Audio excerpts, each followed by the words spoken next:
Springtime sun, children play near bombed-out buildings, ever cautious of the shelling nearby. Determined homemakers take advantage of the melting snow, getting as much water as they can carry. Residents who just want to be outdoors crowd the market, even though there's little to buy. Mira Lalovich teaches algebra in a small unheated room in an apartment building near the front line. She knows her students are too distracted, too nervous to really learn anything. But she says in this classroom, her students are safe. The point is to keep them alive. In another part of Sarajevo, Muslim bakers work without electricity and without light to make bread for a hungry city. Despite the hardships, they bake 2,500 loaves every day. Mahmed Kuritsnan says 5 of his fellow bakers have died trying to get water and firewood. As long as the UN supplies flour, they'll keep working. Sarajevo gets most of its food from UN relief flights. The rest is delivered by convoy. About 100 tons of flour, sugar, and milk powder are supposed to be delivered to this warehouse every day, but not all of it gets through. The Serbs steal a lot of it at their checkpoints. Bosnian officials complain that too much of the food is lost. Although UN supplies that do get through have averted mass starvation in the city, most of the residents are underfed. People in Sarajevo have about 30% of satisfaction of their needs. With that quantity is what we receive now. A year after the siege of Sarajevo began, residents appreciate a warm spring day. When there's a lull in the fighting, this could be any city in Europe. Some now even take the time to visit an art gallery or go to the theater.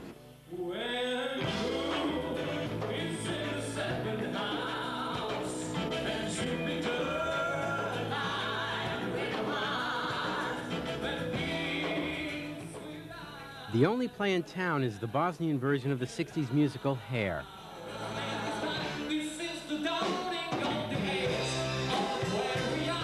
All performances start at noon because in Sarajevo, there's no nightlife. Actor-director Katja Duritz and the cast perform in a poorly lit theater, and no one uses makeup. When you are walking through the Sarajevo, you can see death, only death and destroying. And when you came on our rehearsal and on our performance, you can see life. Duritz hopes to spread the message of peace throughout Bosnia in the same way the Broadway musical Hair influenced Americans during the Vietnam War. But bringing peace to Sarajevo seems almost impossible. Every day, 1,500 shells fired from the mountains behind me hit the city, and more than 800 snipers roam the streets.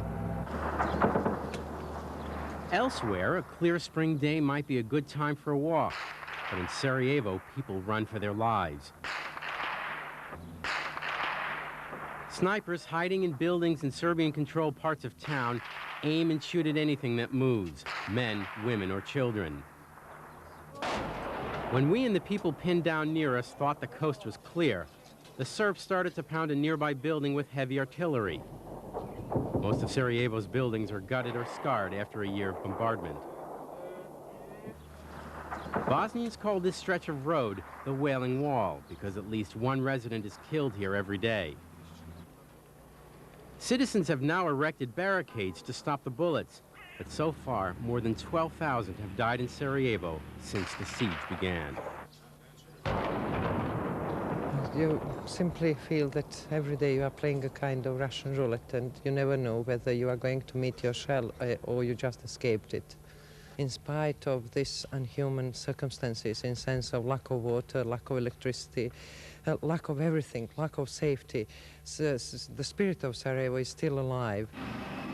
The UN is under fire for not doing more to protect Sarajevo from the shelling, grenade attacks, and sniper fire. UN forces are now stepping up high-profile patrols to try to scare off snipers. When we are present during daylight in some villages or some parts of the city, the fights decrease. And in the same way, I think the more troops we will have on the ground, the less fighting we will have. Colonel Marcel Valentin commands these troops, but is frustrated because he knows UN forces can't stop the killing. Whatever happens, the people of Sarajevo have already proven to themselves and to the world that after a year without adequate food, water, and electricity, and a year of sniper fire and artillery shells, they have not been beaten. That someone like Katja Duric continues to act, someone like Mehmet Porzan continues to bake, and someone like Mira Lalovic continues to teach.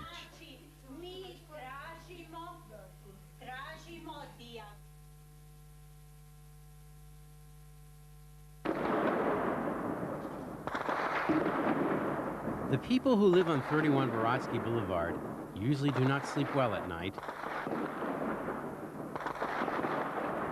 The building faces Sarajevo's front line, just 300 yards away. From the hills above the city, Serb forces constantly fire on the apartment building.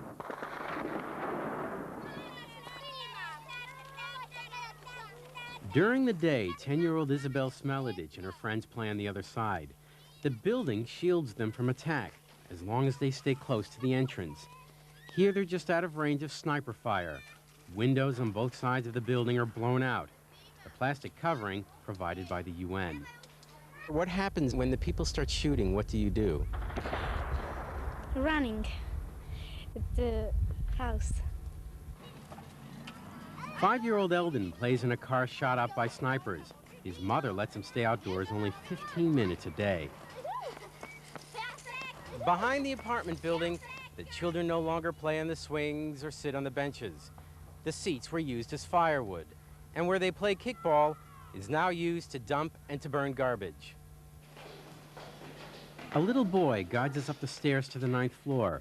The building has no electricity, no water. Tenant Jasmina Jasarevich shows us damage caused by mortar fire. The destroyed room has a good view of the hills controlled by the Serbs. Jasmina and her children now live in a room on the safe side, and during the shelling, they lie on the floor. She lost her husband in the war and says she spends most of her days looking for water, chopping firewood, and worrying about her 2 children. In an apartment 3 flights down, Sisik Bazima smashes what remains of her parquet floors. The wood is used to heat water for coffee. Her husband Abid and her brother Fadil, both in Bosnia's Special Forces, have returned from the front for a short visit. Can the Bosnian army, can the Special Forces do anything to stop? When I ask why Bosnian forces could not do more to stop the shelling, Abid says the army is outgunned and outmanned. They're hard-pressed just holding the front line. Bill Clinton says Sisik is the only one who can break the siege. Everything else has failed. Outside, a group of children wants to practice their English, but a shell explodes nearby and they run toward the building. The front side is hit, setting off a fire in an apartment. By the time firefighters arrive, tenants have already put out the blaze. One fireman at the scene is an American volunteer from Rhode Island. It's his 5th call to this building. It's not a cake job. The thing that makes it worse here is that while you're doing it, people try to kill you. As firefighters leave, the children say goodbye. It's getting dark out. They know they have to get inside. Peter Morello, European Journal, Sarajevo.